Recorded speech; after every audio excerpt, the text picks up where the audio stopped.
sana ako pero sumunod na yung ating ano. Bago tayo umupo, ah, basahin ang talata na ating pag-uusapan sa Ephesians chapter 4, sa verse 3, mga kapatid. Sabi dito mga kapatid, samahan niyo ako. Endeavoring to keep the unity of the Spirit in the bond of peace. So pagpalain ng Diyos ang ating binasang talata. Can you say amen mga kapatid? Tayo makakapo mga kapatid. So magandang at mapagpalang hapon po sa bawat isa. Tunay na sa kagalakan po ang may paglingkod ang aking kaunting talento, kaunting kakayanan para sa bahaging ito na exhortation mga kapatid.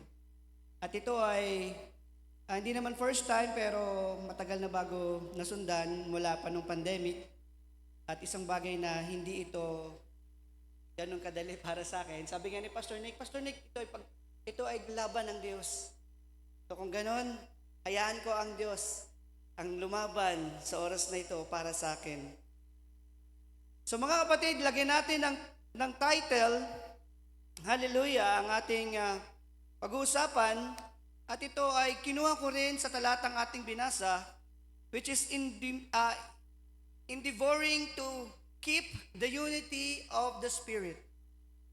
So, para yun sa mga nakapasok na, panatilihin natin, paano yung mga hindi pa nakapapasok? Meron pa ba dito hindi pa nakapapasok sa unity ng Espiritu ng ating Diyos na buhay?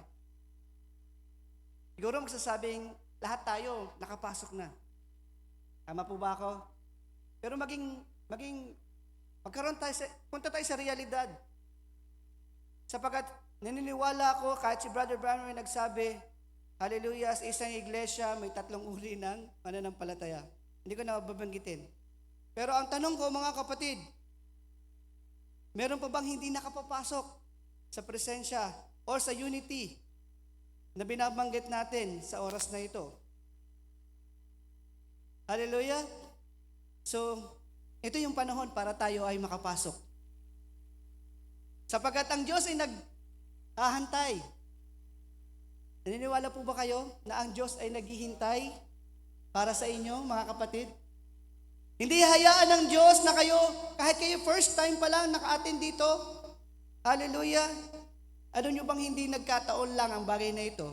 Sapagkat sa mundo o sa mata ng Diyos, walang nagkataon lamang. There's no accident. Sapagkat kung ano man, hallelujah, kung saan ka nakatayo ngayon, anong suot mo, sino man nag-invite sa'yo, ito'y plano ng Diyos para sa'yo.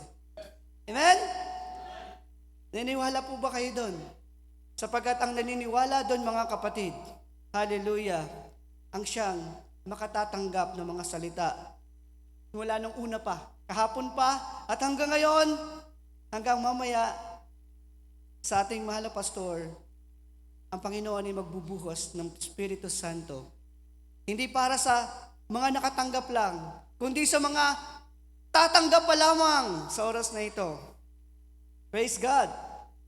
So mga kapatid, kanina pa, kahapon pa, pinag-uusapan na natin what is unity, o sabihin natin, kunin natin sa salitang Grego, sabi dito, henosis. Tama ba ako, Pastor Michael, ang aking nakuha? Sabi dito, is the classical Greek word of mystical oneness, union, or unity. So, walang sala. Ang dalawa ay nagiging isa. Actually, itong topic natin mga kapatid ay applicable sa mag-asawa at ito ay in-address ng Bible sa mag-asawa. Kahit si Brother Branham mga kapatid ay yung pangangaral nga, yung tema natin, the invisible union of Christ, hallelujah, ito ay kinuha sa Ephesians chapter, kung kakamali Ephesians chapter 5, sa verse 20, I think 25, nagsitumula. At ito ay patungkol sa mag-asawa, pero ito ay i-relate natin ngayon sa Espiritu. Hallelujah. At kung saan mga kapatid, na visualize ko o nakikita ko mga kapatid, pwede kong iparallel sa John chapter 15, chapter 5, ito yung the vine and the branches. Alam niyo po ba yon? The vine and the branches. Kung saan, sabi doon, I am the vine, you are the branches. He that abide in me, and I in him, the same bring forth much fruit. For without me, you can do nothing. Totoo yung mga kapatid. Hindi tayo pwedeng mabuhay, hindi tayo pwedeng gumalaw o maging malago kung hiwalay tayo sa presensya ng Diyos. Naniniwala po ba kayo doon mga kapatid? Hallelujah! Sapagkat ang unity, kailanman, sabi nga kanina sa pangaral, dati na silang magkaisa. So hindi na mahirap para sa atin ilapat. Naniniwala po ba kayo? Ang mga anak ng Diyos, hindi mahirap ilapat sa salita ng Diyos. Si Brother Branham, hallelujah, ay nangaral ng ganyang mga bagay. At kung titingnan natin, si Brother Branham ay nagturo, sabi niya, the true church, the bride of Christ, is united to Christ spiritually and invisibly, not through denominational system, rituals, or outward forms of religion. Tama ba ako mga kapatid? Nalalaman niyo ba yung mga bagay na yan? Hindi tayo pinakikilos sa mga denominational system or sabihin natin human system sapagkat tayo pinakikilos sa biyaya at sa kalayaan sa Espiritu Santo ng ating Panginoong Hesus. Parang wala akong kakausap. Nandiyan po ba kayo mga kapatid? Totoo ba mga kapatid? Hindi tayo pinangungunahan ng isang tao o sinumang mataas na tao sa mundong ito, kundi tayo ay pinangungunahan ng Espiritu Santo, hallelujah, na walang iba ang Espiritu ng ating Panginoong Hesus. Salamat sa inyong pagtugon mga kapatid. Yes, alam niyo mga kapatid, invisible union, pag sinabing invisible union, ito yung sabihin natin yung the way of natural marriage that a man and woman join together and they are become one flesh. So inulit ko lang The bride of Christ is united to Christ through the Holy Spirit. Okay. Malinaw yon mga kapatid. Bakit invisible? Natanong niyo ba mga kapatid? Kasi nung unang makinig ko yan, bakit invisible? At alam naman natin, kung titingnan natin mga kapatid, tayo, hindi invisible sa atin yung mga nangyayari sa atin. Hindi tayo unaware o wala tayong alam na ang Panginoong Hesus o ang Banal na Espiritu Santo ay nasa atin ngayon. Kasama natin ang ating Panginoon. Kahapon pa hanggang ngayon, na ramdam ko ang pagkilos ng ating Panginoon. At ito'y invisible, ito pala yung sagot para sa akin, kung tama. Invisible ito sa mundo. Hindi ito nakikita ng mga denominational churches, hindi ito nakikita ng mga fleshly human o yung mga sabihin natin na makamundo ng mga tao. At hindi tayo doon mga kapatid. Tama ba ako mga kapatid? Mahina. Amen.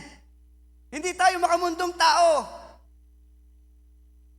Ang Banal na Espiritu Santo ngayon ay nasa atin, kaya hindi ito invisible sa atin. Invisible ito sa mundo o sa sanlibutan, mga kapatid. Pag nakita kang nakapalda na mahaba ang iyong buhok at ikaw ay may dalang Biblia, pagtatawanan ka ng maraming tao. Medyo mahirap bang paniwalaan yung sinabi ko? Totoo po yan. Dahil kalimitan na ngayon, mga kapatid, ang gusto nila, pagarbuhan, pakamunduhan. Kung ikaw ay may kulay ang buhok, mas may kulay ang buhok ko. Kung maiksi ang buhok mo, mas maiksi ang buhok ko. Ang tawag nila doon ay fashion. Si mga kapatid, hindi nakikita ng mundo Hallelujah. Invisible ito sa sanlibutan. So the union is spiritual, not organizational. Tulad na nabanggit ko kanina. I don't know, Pastor Michael, wala tayong organization na sinusunod may hierarchy. May president, may organized, syempre. Yeah. So mga kapatid, spiritual, ibig sabihin, ang nangunguna sa atin ay ang banal na Espiritu Santo. Hallelujah! So, the union is based on revelations of the Word. Sino mga may revelation dito, mga kapatid? Kakunti yung may revelation. Ayaw niyang sumagot. Hindi tayo nagpaparami dito ng church member. Yung pagka nagsishare ako doon sa taga rito, mga taga San Juan, pag nagsishare kami, sinasabi namin, hallelujah, hindi kami nagpaparami. Hindi kami napunta rito para kayo ay gawing member ng aming samahan, ng aming simbahan. Wala kaming pinipresent na tao. Di ba, Brother Nelson? Hallelujah. So mga kapatid, hindi tayo nagpaparami ng miyembro. Hinahanap natin ang mga tunay na tupa sapagkat pagdating ng Panginoon, hahanapin yung bilang. Hallelujah. Hindi yung kayamanan o hindi yung mga karamihan. Pagandahan ng churches. Pagarbuhan. Hindi tayo doon, mga kapatid. Sapagkat tayo, ang hinahanap ng Diyos ay ang tunay na mananampalataya. Praise God. At ang tunay na mananampalataya ay kayo, mga kapatid, na narito, na nagtiis, simula unang araw hanggang ngayon. Purihin ang Diyos na buhay. Oh God, salamat sa mga salitang ito. So mga kapatid, pag sinabi mong bride is word made flesh, makikita natin sa John 1:1. Pwede ba natin i-flash? John 1:1. Hindi ko na bubukulatin dito. Mabilis lang dito. In the beginning was the Word, and the Word was with God, and the Word was God. Pero dito sa verse 4, I think, there is one body. Tingnan natin sa verse 4. Verse 4 nga ba yung verse 8?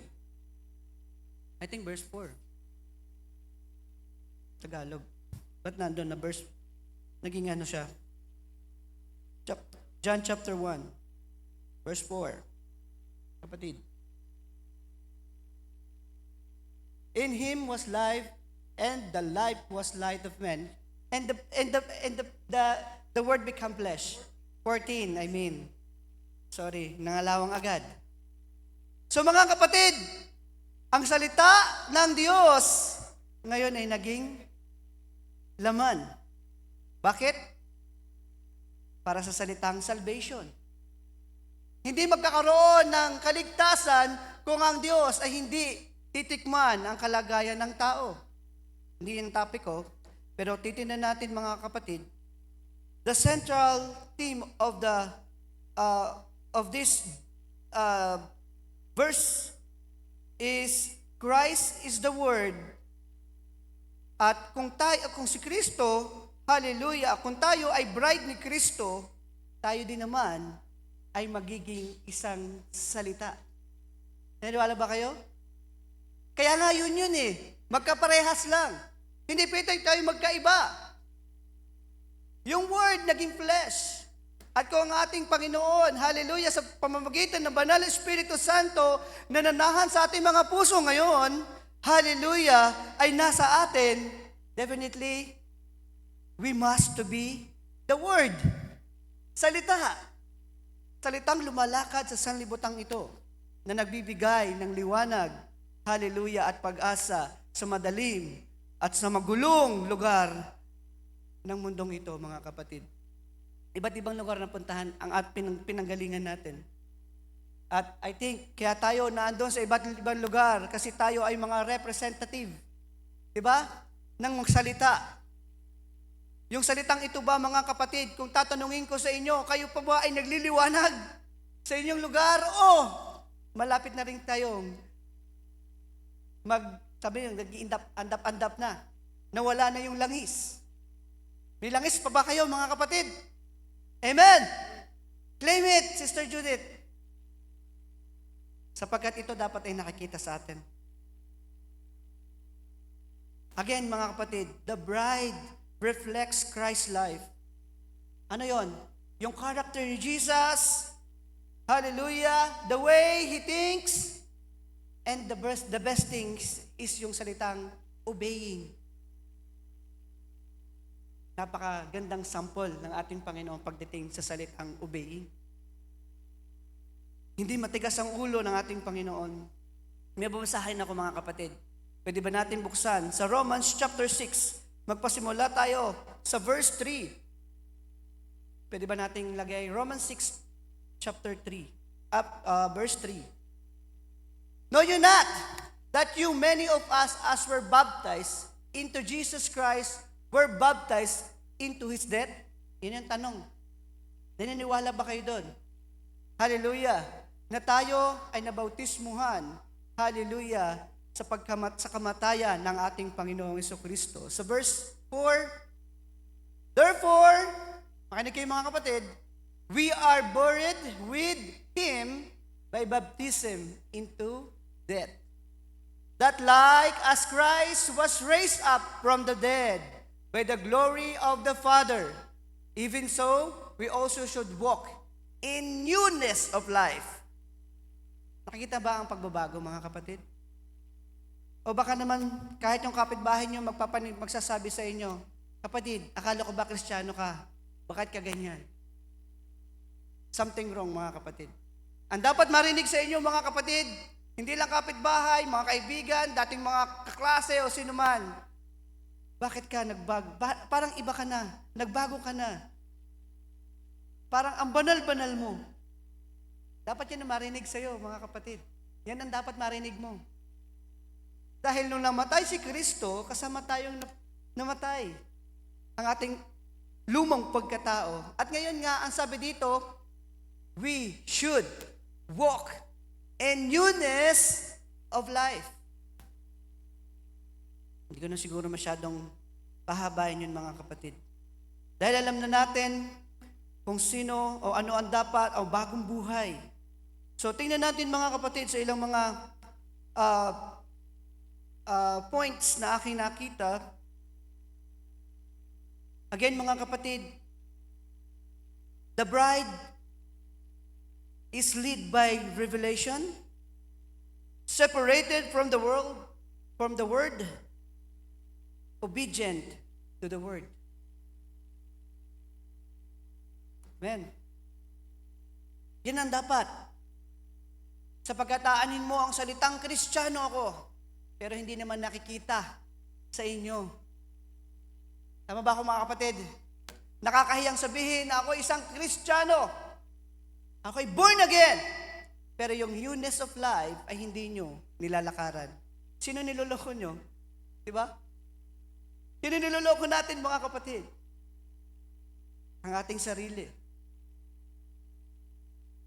So, mga kapatid, again, yung denominational churches na kilala natin, basta sumimba ka lang, basta naandun ka sa simbahan every Sunday, banal ka na. Tama ba ako?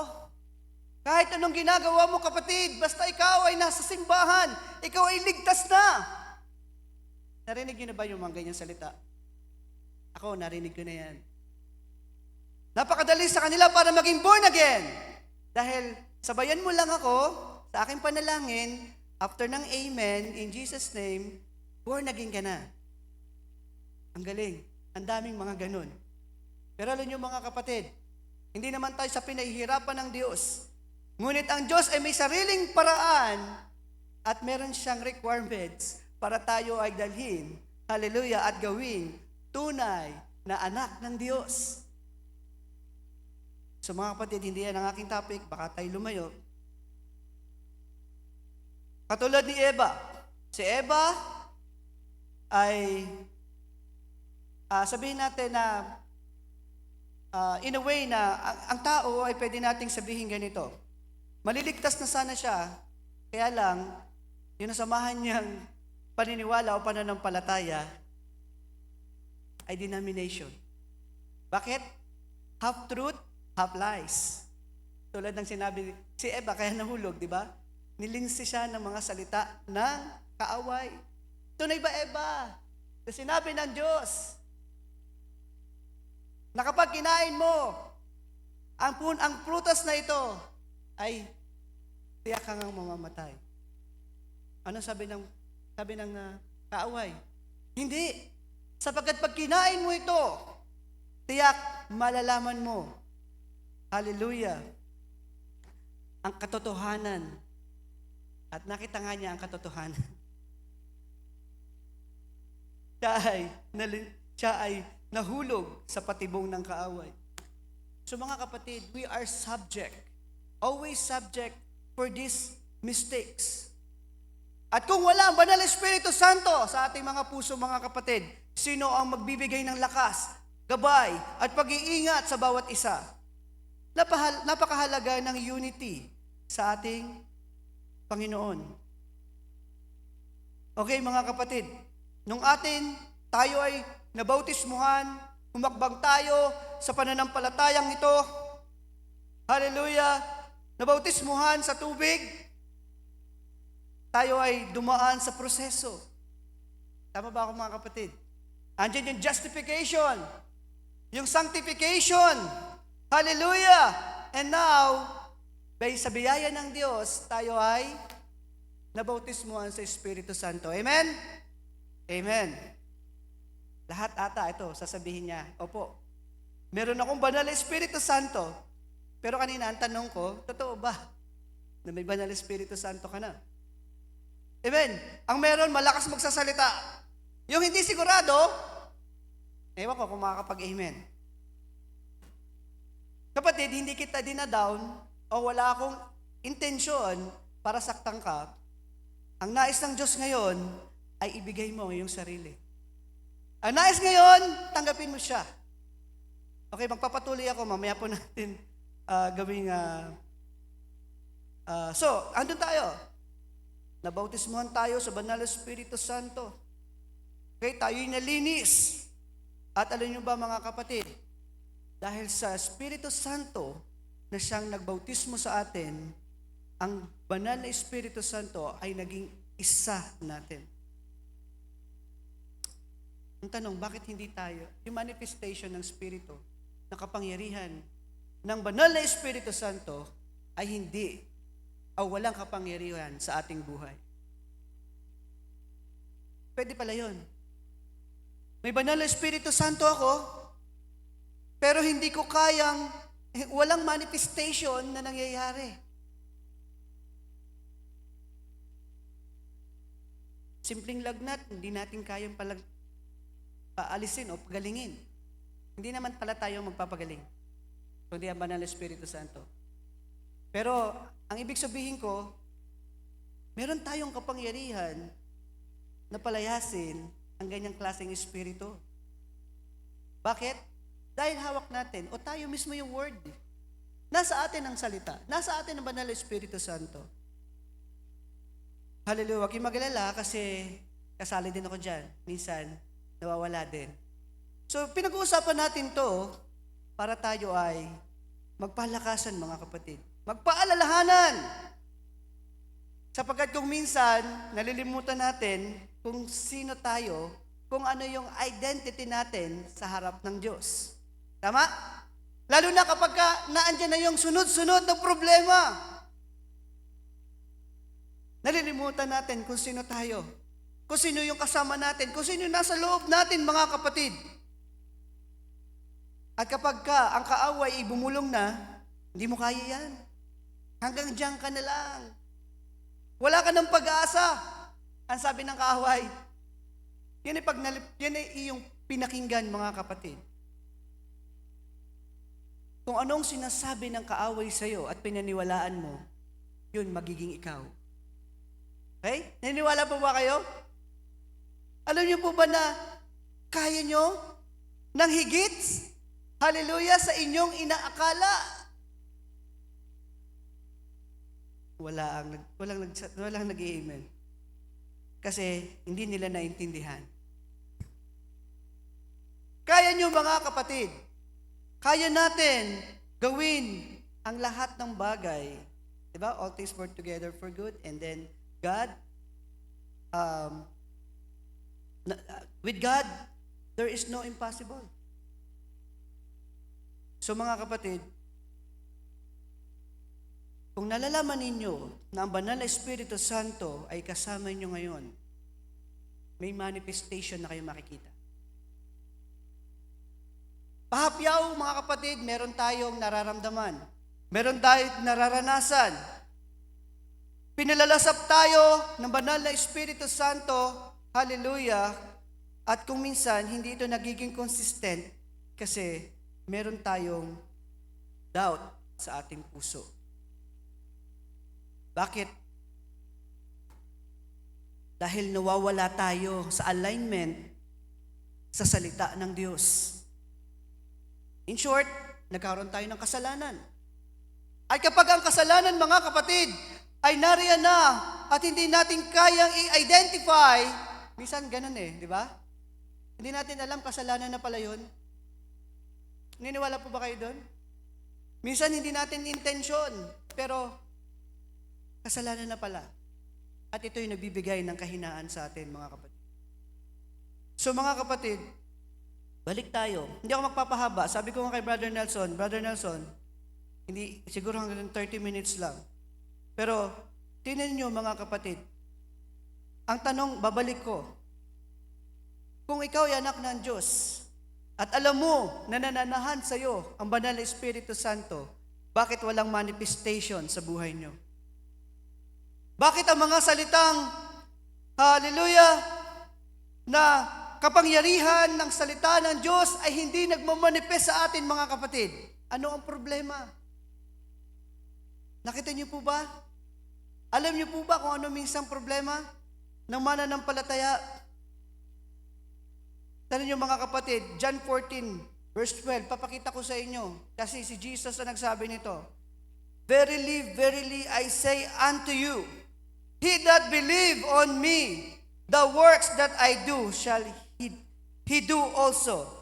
And greater works, tingnan niyo mga kapatid greater works than this shall he do, because I go unto my Father, which is our Father. Greater works, mga kapatid, ang nakalaan na ibinigay ng Diyos. Ano niyo po ba yun? Hindi ko alam kung ano yung problema na meron tayo ang bawat isa. Pero alalahanin niyo mga kapatid, ang nagsalita nito ay ang ating Panginoon. At kung tayo kaisa sa Espiritu ng ating Panginoon sa oras na ito, may something na maiisip ka ngayon. Bakit nga ba? Bakit nga ba wala? Walang kapangyarihan ang salita ng Diyos sa buhay ko. Na ngayon, dapat ako ang magiging angat sa kaaway. Ngayon, ako ang pinaglaruan ng kaaway. Alam niyo mga kapatid, hindi sapat na sabihin natin na may banal na Espiritu ka para sa akin, ano po? Hindi sapat na may banal na Espiritu Santo ka, mga kapatid. Hallelujah. Kahit na andyan ang banal na Espiritu Santo sa iyong puso. At kung ikaw naman, hallelujah, ay patuloy sa pagsuway, paglalaruan ka ng kaaway. Nalalaman niyo po ba yung mga kapatid? Pagtatawanan ka ng kaaway, na kahit na magsalita ka, mag-rebuke ka, sa oras na ito, tatawanan ka lang ng kaaway. Dahil alam niya, hallelujah, hindi mo pinaniniwalaan ng sapat o 100% ang iyong mga salita. So tingnan na natin mga kapatid. Ako'y malapit na magtapos. Story ni Moises. Alam niyo po, tinitingnan ko ang bagay na ito. Kung babasahin natin mga kapatid, sa Exodus chapter 3, the verse 5, pwede ba nating flash kapatid? At sinabi, huwag kang lumapit dito, hubarin mo ang iyong pangyapak sa iyong mga paa, sapagkat ang dakong iyong kinatatayuan ay banal na lupa. So mga kapatid, anong pinagagawa sa kanya ng Diyos? Hubarin ang kanyang panyapak, which is yung sandals. So, bakit ko nagawang illustrate ang gantong bagay, mga kapatid? Tininan ko ang bagay na ito, mga kapatid, sa ilang mga articles. At in ancient culture pala, mga kapatid, yung removing sandals ay hindi lang ito about sa kalinisan, sa pagiging polite. Ito ay about din sa salitang surrender. Okay? Surrender. Ipinapakita mo sa oras sa may-ari ng lupa na hindi ito sa'yo. At ikaw ay sumusurrender sapagkat siya yung may-ari nito. Ayun yung pinakikita dyan, mga kapatid. Well, tayo ay tinuruan na ang paghubad ng sandals na yan, ang ating tinuro sa atin, ito ay ang ating mga katuwiran. Tama ba ako, mga kapatid? May mga katuwiran pa rin tayo sa ating mga sarili. May reservation pa rin na sa kabila ng nakarinig, hallelujah, nakalasap ng mga salita ng Diyos, na andun pa rin ang inyong reservation. Pwede natin ang ihambing actually yung 10 spies. 12 kasi yun, di ba? Hindi ko nababasahin. Sa Numbers yun.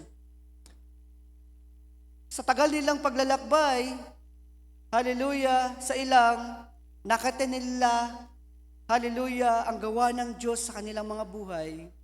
Isipin nyo, hindi naman sila nagpapalit ng damit. At saka yung kanilang mga pang-apak, hindi man lang naluma. Mula sa walang pagkain sa desyerto, pinaulan ng mana. May tubig na pinalabas. At ngayon, nandun na sila sa boundary. Aarian na lang nila yung promised land. So nagpadala ng tik-tik. Ang tawag ba? Kaya tik-tik. Espiya. Hallelujah.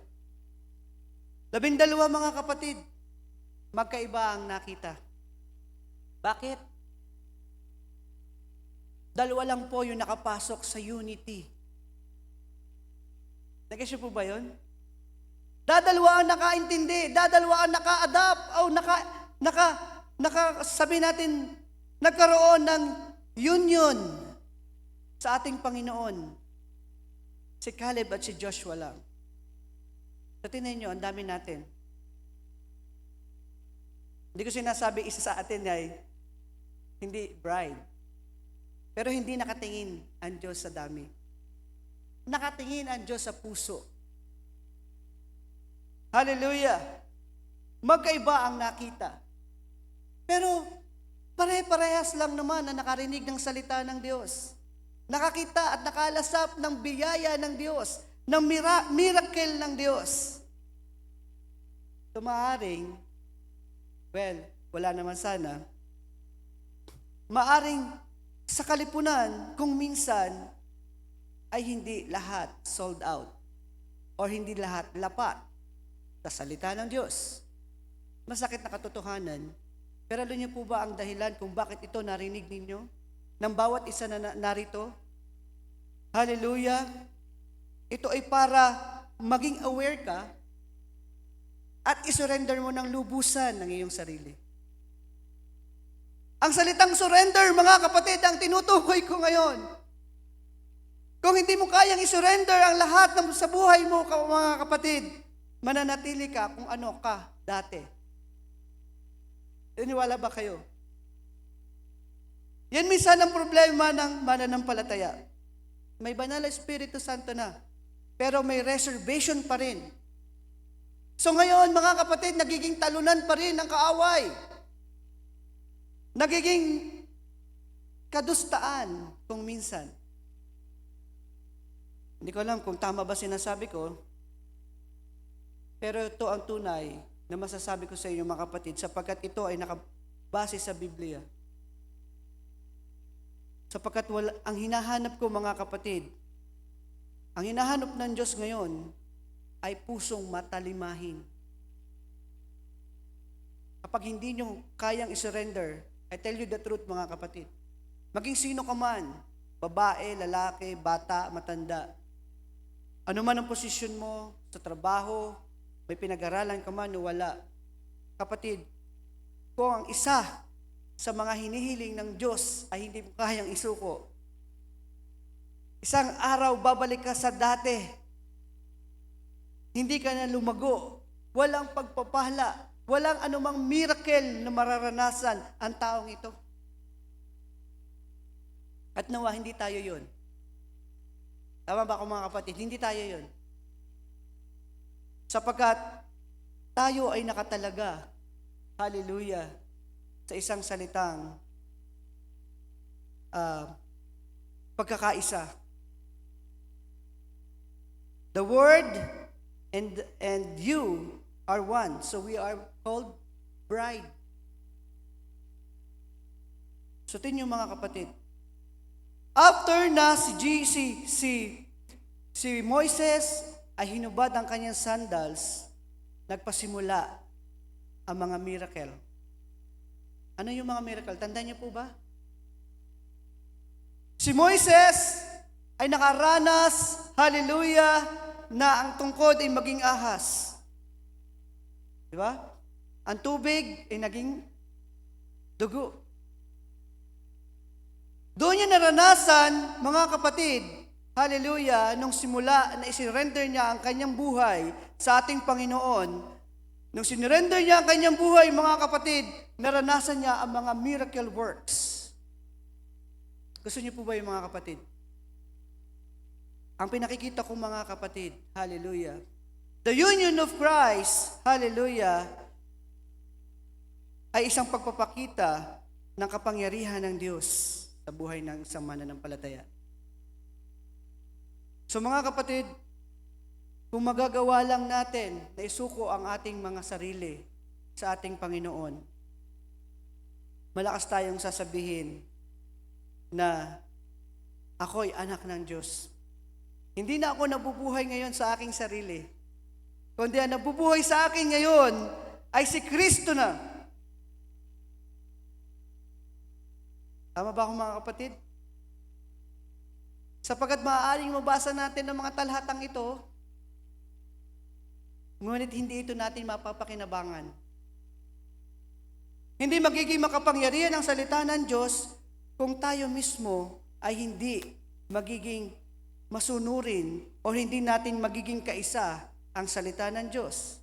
Ulitin ko mga kapatid, ikaw at ang salita ay iisa. So mga kapatid,